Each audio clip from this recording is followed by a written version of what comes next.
Orang-orang yang tidak beriman kepada Allah, mereka bisa mengatakan kepada kekasihnya, hanya maut yang bisa memisahkan cinta kita. Maka kita sebagai orang beriman, kita dengan percaya diri mengatakan kepada kekasih kita, duhai kekasih, maut pun tidak mampu memisahkan cinta kita. Siapa yang bisa menjaga keimanan dan ketakwaan kepada Allah Subhanahu wa Ta'ala, maka mereka akan mendapatkan jaminan keabadian cinta mereka dari dunia hingga akhirat dengan sebab keimanan dan ketakwaan kepada Allah Subhanahu wa Ta'ala.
Assalamualaikum warahmatullahi wabarakatuh. Bismillahirrahmanirrahim. Alhamdulillahi rabbil alamin. Allahumma salli wa sallim ala sayyidina Muhammadin wa ala alihi wa sahbihi ajmain. Ibadallah, para shaimin dan shaimat yang dimuliakan Allah Subhanahu wa Ta'ala, kita berharap semoga semua aktivitas ibadah kita diterima Allah Subhanahu wa Ta'ala. Dan tentunya kita juga berharap semoga Allah Subhanahu wa Ta'ala memberikan kita sehat walafiat dari awal Ramadan hingga akhir Ramadan, sehingga kita bisa menyempurnakan ibadah puasa kita serta ibadah-ibadah lainnya, dan lebih terutamanya lagi kita bisa mendapatkan malam Lailatul Qadar. Amin ya rabbal alamin. Ibadallah, seorang yang beriman kepada Allah Subhanahu wa Ta'ala, apabila mereka mencintai pasangannya, maka bisa dikatakan kepada mereka cinta mereka itu abadi dari dunia hingga akhirat. Orang-orang yang tidak beriman kepada Allah, mereka bisa mengatakan kepada kekasihnya, hanya maut yang bisa memisahkan cinta kita. Maka kita sebagai orang beriman, kita dengan percaya diri mengatakan kepada kekasih kita, duhai kekasih, maut pun tidak mampu memisahkan cinta kita. Karena Allah Subhanahu wa Ta'ala menjadikan cinta orang-orang yang beriman abadi dari dunia hingga surga. Jannatu adnin yadkhulunaha wa man salaha min abaihim wa azwajihim wa dzurriyyatihim.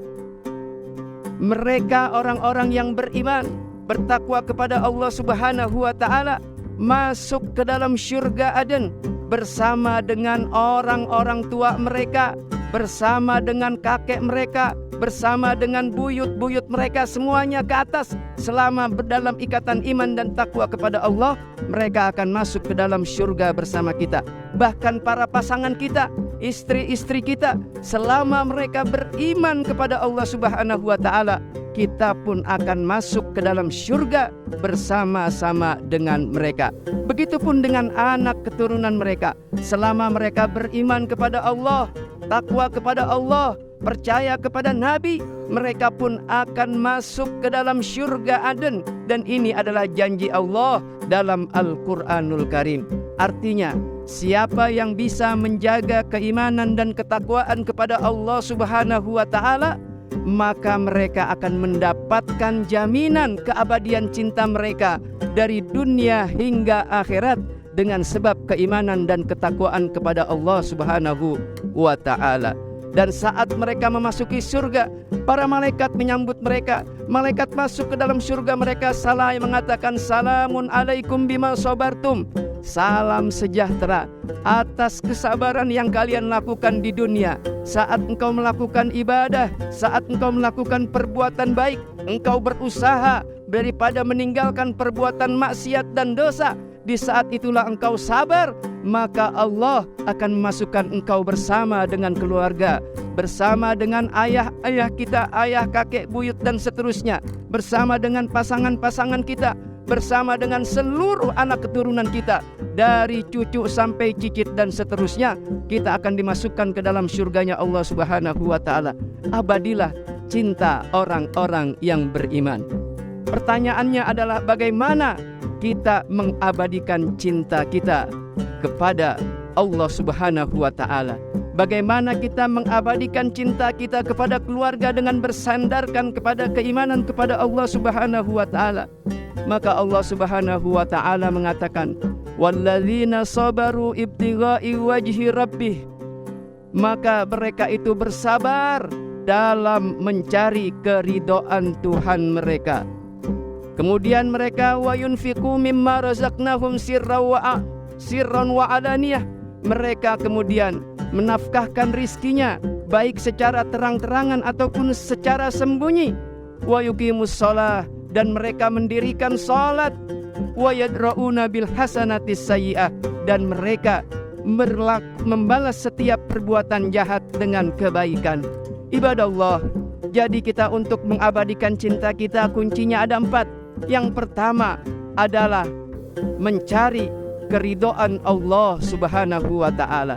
Saat kita mendapatkan ridho Allah Subhanahu wa ta'ala, maka kita sudah mendapatkan kunci untuk mengabadikan cinta kita dari dunia hingga surga Aden nanti. Bicara tentang ridho Allah Subhanahu wa ta'ala, ridho Allah fi ridhol walidain wa sukhtullah fi sukhtil walidain. Ridhonya Allah tergantung ridho orang tua kita, dan murkanya Allah tergantung murka kedua orang tua kita. Apabila kita berhasil mendapatkan ridho kedua orang tua kita, berarti kita akan mendapatkan ridho dari Allah Subhanahu wa ta'ala. Tapi manakala kita menyakiti hati orang tua kita, menghina orang tua kita, menganggap tidak siapa-siapa orang tua kita, dan kita mengecilkan orang tua kita, maka demi Allah kita sudah mengundang murkanya Allah Subhanahu wa ta'ala. Dengan ibadah puasa inilah Allah Subhanahu wa ta'ala bukakan pintu-pintu kebaikan. Allah buka pintu-pintu surga, Allah tutup pintu-pintu neraka, dan Allah rantai daripada syayatin yang menggoda umat manusia. Inilah momentum yang paling baik untuk memaksimalkan bakti kita kepada kedua orang tua kita. Siapapun bisa berbuat baik, tapi sedikit orang yang bisa berbakti kepada kedua orang tuanya. Ini adalah mengundang daripada ridho Allah Subhanahu wa ta'ala. Kemudian mereka itu mendirikan sholat. Saat mereka mendirikan sholat, berarti mereka menjaga agama mereka, menjaga keimanan mereka. Di saat itulah mereka mendapat jaminan mereka betul-betul umat Islam, mereka betul-betul umat Rasulullah sallallahu alaihi wasallam. Barang siapa yang menegakkan sholat, sungguh dia telah menegakkan agamanya. Dan barang siapa yang meninggalkan sholat dengan sengaja, sungguh orang tersebut telah menghancurkan agamanya. Kemudian kunci yang ketiga adalah mereka menafkahkan rizkinya baik secara terang-terangan ataupun secara sembunyi-sembunyi. Saat Allah Subhanahu wa ta'ala menciptakan daripada bumi, pertama kali bumi itu diciptakan oleh Allah dalam keadaan bergolak, panas luar biasa, tidak tenang, bergolak bergejolak. Saat itu Allah Subhanahu wa ta'ala menciptakan makhluknya yang bernama gunung. Allah tancapkan gunung di atas bumi yang sedang bergolak. Saat itu bumi yang bergolak langsung diam begitu ditancapkan gunung oleh Allah Subhanahu wa ta'ala. Maka kemudian malaikat takjub dengan peristiwa tersebut.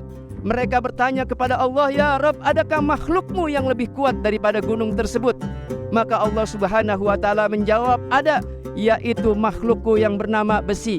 Mereka sanggup mematahkan gunung, sanggup memelahkan gunung. Gunung yang sanggup mendiamkan bumi bisa belah oleh besi yang keras." Maka malaikat pun kembali bertanya kepada Allah, "Adakah makhlukmu yang lebih kuat daripada besi?" Allah Subhanahu wa ta'ala menjawab, "Ada, yaitu api. Api yang panas mampu melumerkan besi yang keras dan padat, mampu membuat lunak besi yang keras dan padat." Maka malaikat pun kembali bertanya kepada Allah, "Ya Rabb, adakah makhlukmu yang lebih kuat daripada api?" Maka Allah Subhanahu wa ta'ala menjawab, "Makhlukku yang lebih kuat dari api adalah air." Air yang sejuk, air yang tenang ternyata bisa memadamkan api yang panas, yang bisa melelehkan besi yang keras. Air yang tenang maka bisa memadamkan api yang begitu panas. Maka malaikat pun kembali bertanya kepada Allah, "Ya Rabb, adakah makhlukmu yang lebih kuat daripada air?" Maka Allah Subhanahu wa ta'ala menjawab, "Makhlukku yang lebih kuat daripada air adalah angin." Angin yang sejuk ternyata bisa membuat air yang tenang menjadi air yang bergelombang, air yang bisa merusak segalanya, air yang bisa menjadi gelombang tsunami. Mereka bisa mempunyai kekuatan full, penuh dalam kekuatan kerusakannya dengan sebab adanya angin. Kemudian malaikat pun kembali bertanya, "Adakah makhlukmu yang lebih kuat daripada angin?" Maka Allah Subhanahu wa ta'ala menjawab, "Makhlukku yang lebih kuat daripada angin adalah mereka orang-orang yang beriman." Hati orang-orang yang beriman, manakala mereka bersedekah dengan tangan kanan, tangan kirinya tidak tahu. Inilah gambaran keikhlasan hati orang yang beriman. Ternyata kuatnya hati orang yang ikhlas, yang beriman kepada Allah Subhanahu wa ta'ala, mampu memadamkan kekuatan angin, mampu memadamkan kekuatan air, mampu memadamkan kekuatan api yang panas, mampu mematahkan daripada kekuatan besi yang keras, mampu melemahkan daripada gunung yang gagah dan perkasa, dan mampu mendamaikan, mendiamkan daripada bumi yang saat pertama kali diciptakan dalam keadaan bergolak. Semoga Allah Subhanahu wa ta'ala memberikan hati kita, hati yang tulus, hati yang ikhlas, yang manakala kita bersedekah dengan tangan kanan kita, maka tangan kiri kita tidak mengetahui mereka bersedekah, baik secara terang-terangan ataupun secara sembunyi. Dan yang keempat, yang paling berat adalah wayadra'una bil hasanati sayyi'ah. Mereka membalas semua perbuatan jahat dengan perbuatan baik. Apabila ada perbuatan jahat, kita balas dengan perbuatan jahat yang setimpal, itu adalah perbuatan biasa. Tapi manakala ada orang yang mencela kita, menghina kita, kita tetap berbuat baik kepada mereka, kita tetap berbuat ihsan kepada mereka, maka inilah iman yang luar biasa. Mereka mampu membalas kejahatan dengan kebaikan. Dengan 4 hal inilah kita berharap kepada Allah Subhanahu wa ta'ala, agar Allah Subhanahu wa ta'ala kumpulkan kita di dunia bersama keluarga kita, tapi juga Allah akan kumpulkan kita bersama keluarga kita di Jannatu Adnin tajri min tahtihal anhar khalidina fiha abada. Kita abadi di dalam surga Aden, yang dimana dalam surga tersebut banyak sungai mengalir di bawahnya, dan kita kekal di dalamnya. Terima kasih atas segala perhatian. Mohon maaf atas segala kekurangan. Billahi taufik wal hidayah. Wassalamualaikum warahmatullahi wabarakatuh.